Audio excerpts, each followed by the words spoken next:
आज हम अपने सेकंड चैप्टर का एक बार अच्छी तरह से रिवीजन करेंगे क्योंकि रिवीजन बहुत इम्पॉर्टेंट होता है। तो अभी तक हमने जो जो भी चीज़ों को पढ़ा है सेकंड चैप्टर में उसका एक बार यहाँ पे क्विक रिवीजन हम पूरे टॉपिक्स का करेंगे। और यहाँ पे मैं हर टॉपिक को बहुत ही शॉर्ट में बताने वाली हूँ। अगर आपको इसके बारे में बहुत डिटेल में पढ़ना है तो आप मेरे प्रीवियस लेक्चर वीडियो को देख सकते हैं। मानव निर्मित वस्तुओं में पहला जो टॉपिक बुक में दिया हुआ है वो है संश्लेषित रेशे। संश्लेषित रेशे, चूँकि हम यहाँ पे मानव निर्मित वस्तुओं की बात करते हैं तो संश्लेषित रेशों का मतलब होता है कि ऐसे रेशे या फाइबर जिसको कि मानव के द्वारा तैयार किया जाता है। तो कुछ एग्जाम्पल हैं जो बुक में दिए हुए हैं, वो कौन से हैं? नायलॉन, पॉलिएस्टर, डेक्रॉन, रेयॉन, ये सब क्या है? मानव निर्मित रेशे हैं। जिसमें से जो रेयॉन है, यहाँ पे मैंने स्टार क्यों लगाया है? क्योंकि ये प्रथम ऐसा मानव निर्मित रेशा है जो कि मनुष्यों के द्वारा पहली बार बनाया गया था। और किसके इस्तेमाल के द्वारा, मतलब किस चीज़ के द्वारा इसको बनाया गया था? तो काष्ठ लुगदी, कागज़ की जो लुगदी होती है ना, मतलब कागज़ को अगर आप पानी में भिगो के रखो तो यहाँ पे जिस तरह से लुगदी, तो बहुत ही सिंपल टाइप का मैंने बताया। काष्ठ मतलब यहाँ पे आप लकड़ी से समझ सकते हो। तो लकड़ी को पानी में भिगो के और किस तरह से उसको बारीक छील के इसका निर्माण किया गया था। सिंपल वे में वैसे ही जैसे कि मैंने आपको बताया कि अगर आप किसी कागज़ का निर्माण भी लकड़ी से ही होता है, तो कुछ उसी विधि का यहाँ पे यूज़ किया गया था रेयॉन को बनाने के लिए। रेयॉन नाम क्यों इसका दिया गया? क्योंकि बिल्कुल रेशम के समान इसके गुण थे।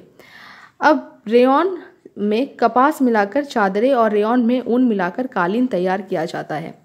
नेक्स्ट जो इम्पॉर्टेंट रेशा था वो क्या है? नायलॉन है। नायलॉन सबसे प्रबल मानव निर्मित रेशा है क्योंकि इसमें इसकी जो प्रबलता होती है वो स्टील के तारों से भी अधिक होती है। और नायलॉन को किसके द्वारा बनाया गया था? तो इसका निर्माण कोयले, जल और वायु के द्वारा किया गया था।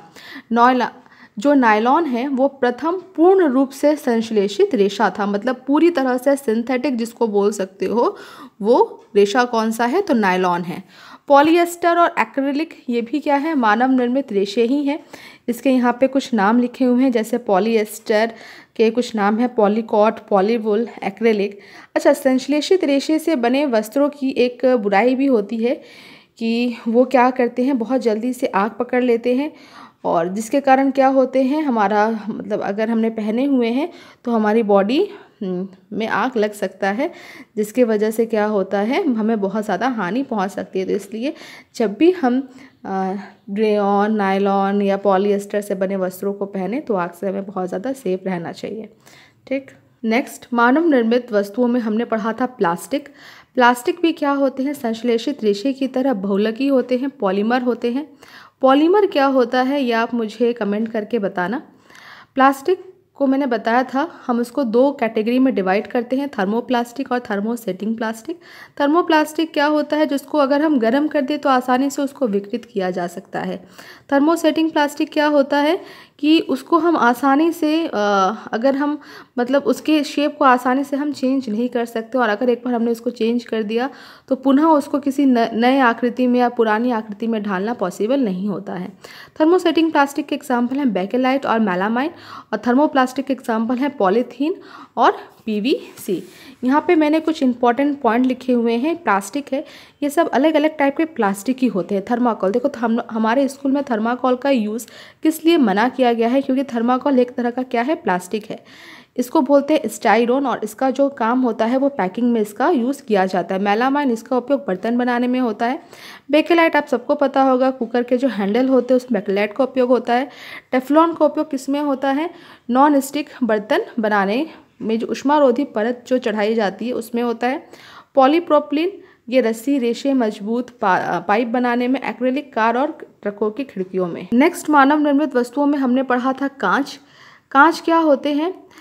कांच एक अतिशीतित द्रव है। इसका मतलब क्या है कि अगर हमें कांच बनाना है तो हमें किन किन चीज़ों की आवश्यकता पड़ेगी? हमें बालू चाहिए होगा लगभग 75%, 15% हमें सोडा ऐश अर्थात सोडियम कार्बोनेट चाहिए होगा, और 10% हमें लाइम अर्थात चूना पत्थर कैल्शियम कार्बोनेट हमें चाहिए होगा।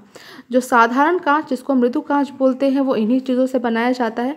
कठोर कांच में सोडियम कार्बोनेट की जगह पोटेशियम कार्बोनेट का यूज़ किया जाता है। और फ्लिंट कांच बनाने के लिए, फ्लिंट कांच जिसको कि प्रकाशीय कांच भी बोलते हैं, इसका ये जो है वो sodium carbonate, potassium carbonate, boric acid, silica के मिश्रण से बनाया जाता है। जो प्रिज्म होते हैं, प्रकाशिक लेंस होते हैं, और जो आप लोग चश्मे पहनते हो उसमें भी प्रकाशीय अर्थात फ्लिंट कांच का उपयोग किया जाता है। धूप के चश्मों में जो गॉगल्स होते हैं उसमें सीरियम ऑक्साइड मिला होता है, जिसके वजह से वो क्या होते हैं, सूर्य की गर्मी से हमारे आँखों की वो रक्षा करते हैं। फोटोक्रोमिक कांच किस चीज़ से बने होते हैं, तो सिल्वर आयोडाइड से बने होते हैं। अच्छा, अगर हमें कलरफुल कांच बनाने हैं तो कोबाल्ट ऑक्साइड मिलाएंगे तो हमें नीले रंग के कांच की प्राप्ति होगी। फेरिक ऑक्साइड मिलाएंगे तो हल्के नीले रंग के कांच की प्राप्ति होगी। क्रोमियम ऑक्साइड मिलाएंगे कांच बनाते समय तो हल्के हरे रंग, और cerium oxide plus cuprous oxide मिलाएंगे तो पीले रंग के कांच की प्राप्ति होगी। मृत्तिका क्या होता है, तो गूंथी हुई चिकनी मिट्टी द्वारा चाक, मतलब जो चिकनी मिट्टी है उससे पहले हम चाक द्वारा हम पहले बर्तन बनाते हैं, फिर उन्हें उच्च ताप पर जब भट्टी में पकाते हैं तो पके हुए बर्तनों को ही मृत्तिका कहते हैं। ठीक, तो ये था चौथी मानव निर्मित वस्तु। तो आई होप आपको यहाँ तक का पूरा मतलब पूरा जो कॉन्सेप्ट है वो बहुत अच्छे से समझ में आया होगा।